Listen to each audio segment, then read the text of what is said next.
গোপন তৎপরতার মাধ্যমে গুপ্ত সংগঠন ছাত্র শিবিরের বিভিন্ন বট আইডি থেকে তারা বিভিন্ন প্রোপাগান্ডা করে বাংলাদেশের সাধারণ শিক্ষার্থীদেরকে বিভ্রান্ত করার অপচেষ্টা করছে। গোপন তৎপরতার মাধ্যমে যারা বাংলাদেশের রাজনীতি কায়েম করেছে, বিশেষ করে 5 আগস্ট পরবর্তী সময়ে তারা বিভিন্ন গোপন তৎপরতার মাধ্যমে শিক্ষার্থীদেরকে বিভ্রান্ত করার অপচেষ্টা করছে। এবং আমরা দেখলাম যে গত 2 দিন আগে ঢাকার চকবাজারে একটি মর্মান্তিক এবং অনাকাঙ্ক্ষিত একটি হত্যাকাণ্ড হয়েছিল।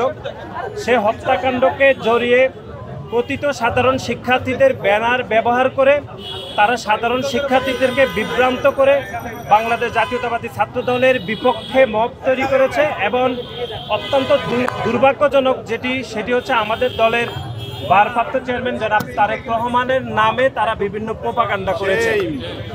আপনারা জানেন যে গত এক সপ্তাহের মধ্যে বাংলাদেশে আরও কয়েকটি হত্যাকাণ্ড হয়েছে। বিশেষ করে খুলনাতে যুবদলের আমাদের একজন সহযোদ্ধাকে গুলি করে হত্যা করেছে এবং তার মৃত্যু নিশ্চিত করতে তার রগ কেটে দেওয়া হয়েছিল। এবং তারও 2 দিন পূর্বে আপনারা দেখেছেন কুমিল্লাতে একই পরিবারের 3 জনকে মব তৈরি করে হত্যাকাণ্ডের শিকার হতে হয়েছে। এবং চাঁদপুরেও আমরা দেখেছি খুতবারত অবস্থায় একজন মুয়াজ্জিনকে তারা হত্যার অপচেষ্টা করেছিল। কিন্তু আপনি দেখবেন এই 4টি হত্যাকাণ্ড হয়েছে গত এক সপ্তাহে, কিন্তু 4টি হত্যাকাণ্ড নিয়ে কোনো শিক্ষার্থীদেরকে তারা বিভ্রান্ত করে নাই।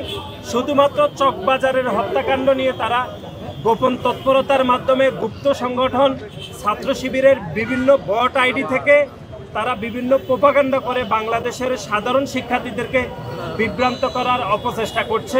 সুতরাং তারই প্রতিবাদ এবং শিক্ষা প্রতিষ্ঠানের স্বাভাবিক শিক্ষার পরিবেশ নিশ্চিত এবং আইন শৃঙ্খলার পরিস্থিতি উন্নতির জন্য আজকে আমাদের নয়াপল্টন থেকে প্রেস ক্লাব হয়ে ঢাকা বিশ্ববিদ্যালয় হয়ে আমরা শাহবাগ অভিমুখে আমরা বিক্ষোভ মিছিল এবং সমাবেশ করব।